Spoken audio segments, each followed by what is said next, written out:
En la secunda secunde, decimos, esto es la segunda parte de la Suma Teológica, hablando de las virtudes teologales y, en fin, de la tercera, de la caridad, Santo Tomás desciende a la misericordia como forma de caridad y se pregunta si la razón de ser misericordiosos, de ser un alma, una persona misericordiosa, son los defectos de los demás. Y dice que la misericordia es compasión de la miseria ajena. O sea, que es misericordioso el que se duele de la miseria de otro. Pero en realidad, la misericordia es un santo egoísmo, podríamos decir, porque nos duele la miseria ajena en cuanto que la consideramos como propia. No hay misericordia sin eso que ahora tanto se cacarea, la empatía. O sea, empatía es meterme en el patos del otro, en la enfermedad, en la pasión del otro. Esa es la verdadera misericordia, sufrir con el que sufre, reír con el que ríe, llorar con el que llora, en fin, sintonizar con el otro. Y por tanto, cuando yo estoy teniendo misericordia del otro, la estoy teniendo de mí mismo. Y vamos a parar a la sentencia inicial según la cual la caridad bien entendida empieza por uno mismo y el bien espiritual propio está antes que el ajeno. Yo me conduelo del otro porque lo considero como propio. Y esto sucede de dos modos. Por la unión afectiva que produce el amor, porque quien ama considera al amigo como a sí mismo y por lo tanto hace propio el mal que padece el amigo y se duele de ese mal como si fuera propio. Ese es el primer modo por el cual consideramos la miseria ajena como nuestra. Y el segundo modo es la unión que hace que el dolor que afecta al otro esté tan cerca de mí que de él pase a mí mismo. Por eso dice Santo Tomás que los más inclinados a la misericordia, esto es muy bonito, son los ancianos y los sabios. Y es verdad, se comprueba que cuando se van cumpliendo años, se tiene un poco más de atención a la miseria del otro. Cuando es joven piensa la gente que como uno no sufre, los demás tampoco.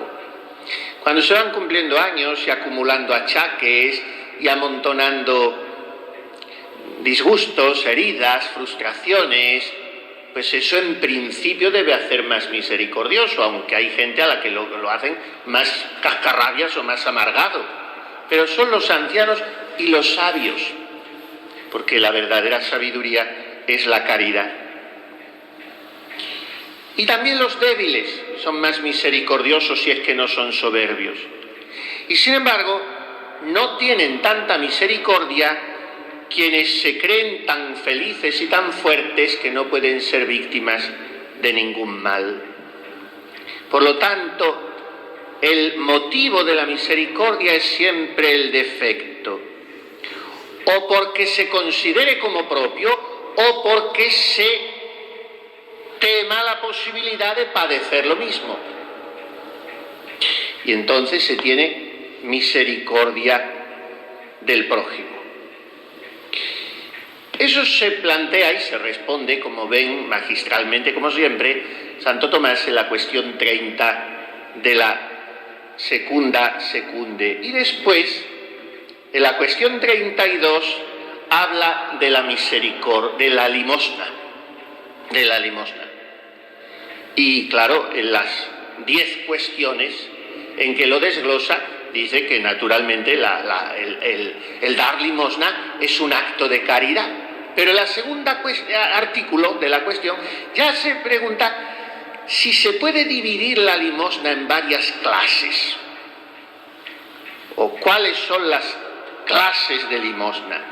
Y entonces establece la división que conocemos por el catecismo de 7 y 7, porque Santo Tomás, más que obras de misericordia, que nosotros sabemos, las 7 corporales y las 7 espirituales, Santo Tomás habla de limosnas, 7 formas de limosna corporal: vestir al desnudo, dar de comer al hambriento, dar posada al peregrino, y 7 formas de limosna espiritual, que son soportar los defectos del prójimo, enseñar al que no sabe, orar por vivos y difuntos, etc. Bien, pues esos son, para él, esa es la división de la limosna. ¿En qué se funda esta división?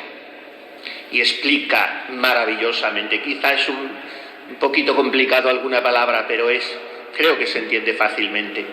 Se divide la limosna en 14, en 7 y 7, atendiendo a la diversidad de defectos, de deficiencias del prójimo. Ya hemos dicho que la misericordia se vuelca al defecto del prójimo.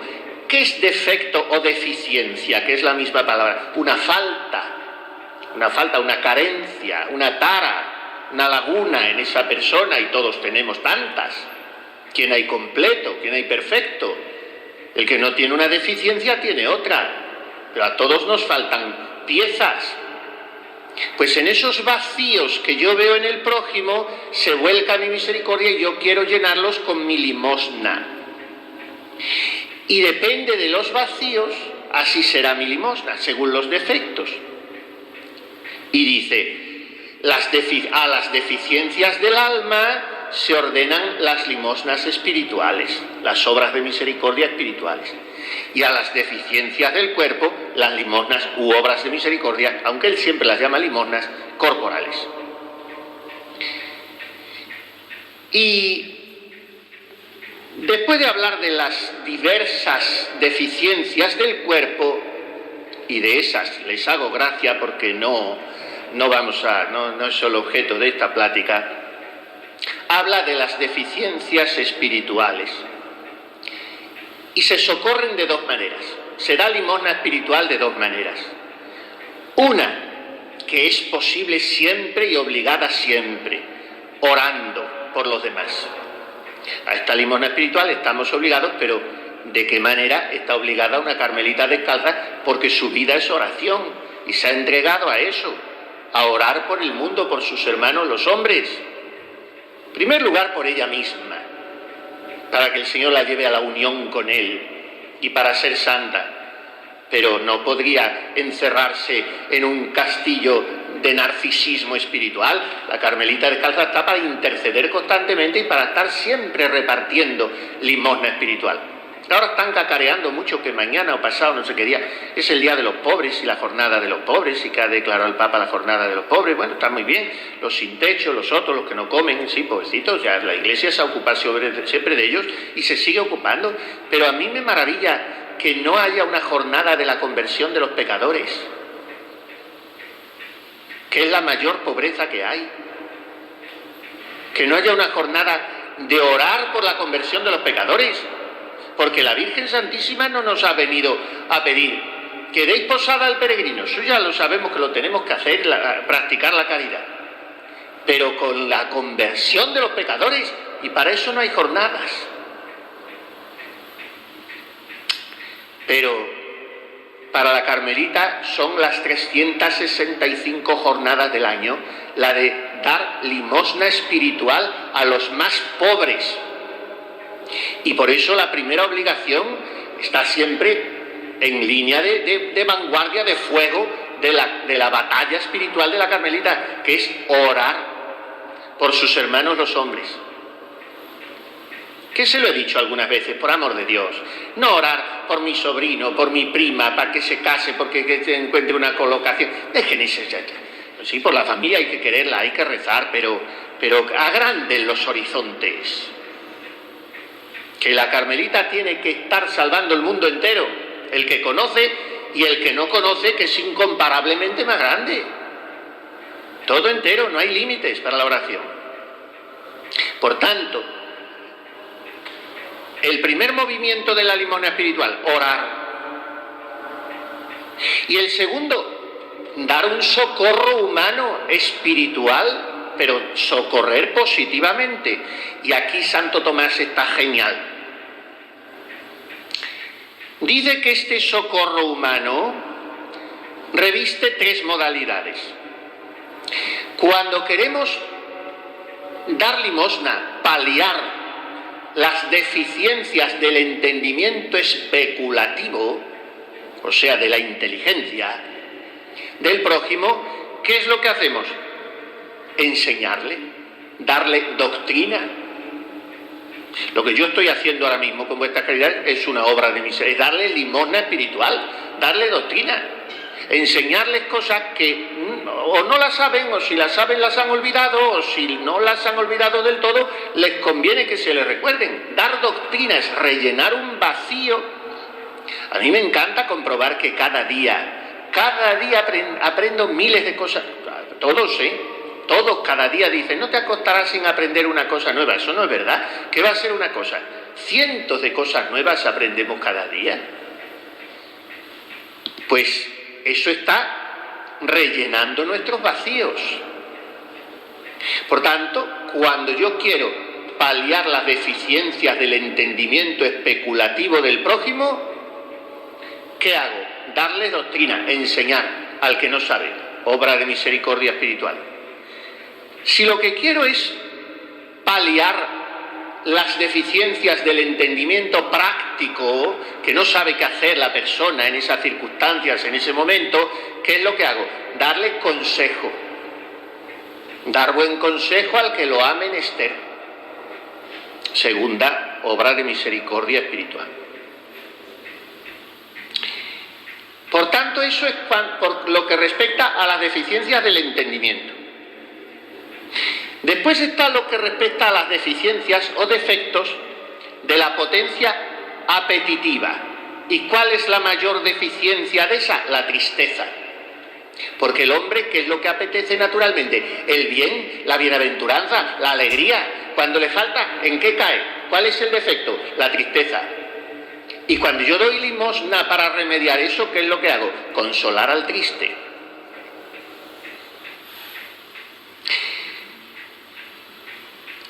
Las deficiencias que provienen de las acciones desordenadas del hombre también se pueden considerar desde 3 puntos de vista. Ya hemos visto 3 puntos de vista. El entendimiento especulativo se remedia dando doctrina. El entendimiento práctico dando consejo.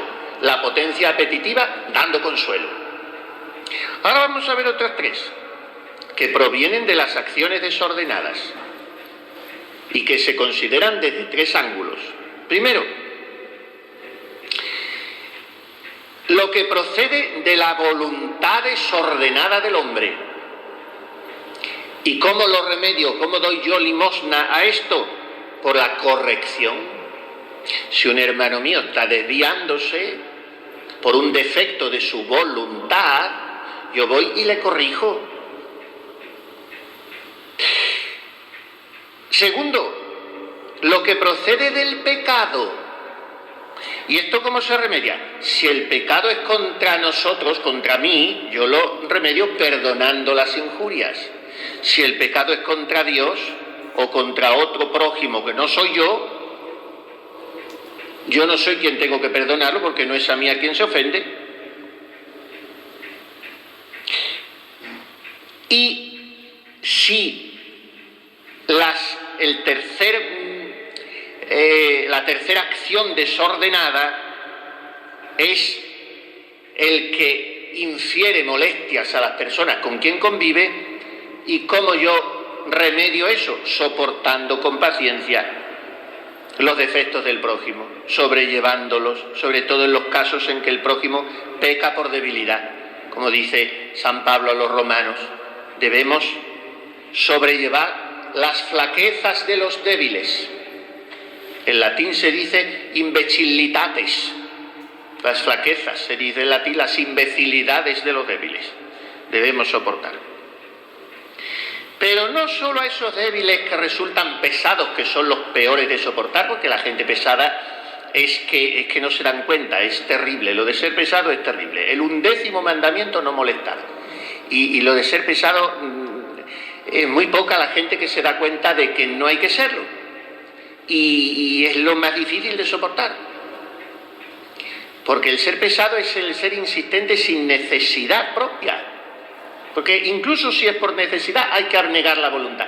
Pero si no es por necesidad, las conversaciones ya hay que cortarlas. Si se pueden decir 2 palabras, mejor que 20. No detener al otro, no detenerlo por un pasillo. Ponerte en situación de que no ser pesado, que es una de las faltas de caridad más frecuentes y más que alegremente se cometen. Bueno, pues soportar la pesadez del prójimo, pero cualquier otro tipo de molestia que provenga de la debilidad involuntaria del prójimo. Bueno, pues esto es lo que dice Santo Tomás sobre la limosna, y después se pregunta si la limosna, ¿qué tipo de limosna es superior? ¿La corporal o la espiritual? Y claro, se responde como es natural, algo que hoy no está de moda para nada oír. Que la limosna espiritual, las obras de misericordia espirituales, son muy superiores a las corporales. Hay 2 maneras de comparar las limosnas, espirituales y corporales. Considerándolas en sí mismas, y desde este punto de vista, las espirituales son superiores a las corporales por 3 razones. Por lo que se da, por aquel a quien se da y por cómo se da. Lo que se da, un don espiritual, es de más valor que un don corporal. Si yo ofrezco una misa o una oración por vuestra caridad, es mejor que si doy una estampa o una caja de bombones. Lo espiritual es muy superior. Segundo, si doy posada o doy pan o doy vestido, se lo estoy dando a su cuerpo.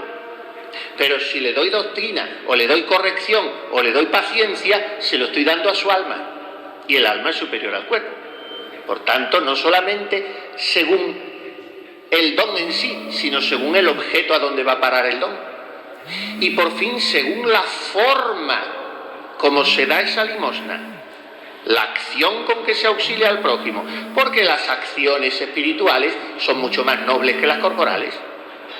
Es mucho más noble enseñar que vestir, aunque sea a veces más necesario y más urgente vestir, porque a veces hay que preferir la limosna, aunque en absoluto sea preferible la espiritual, a veces hay que preferir la corporal. Claro, si uno se está muriendo de hambre, no me voy a poner a enseñarle el catecismo, primero tendré que salvarle la vida.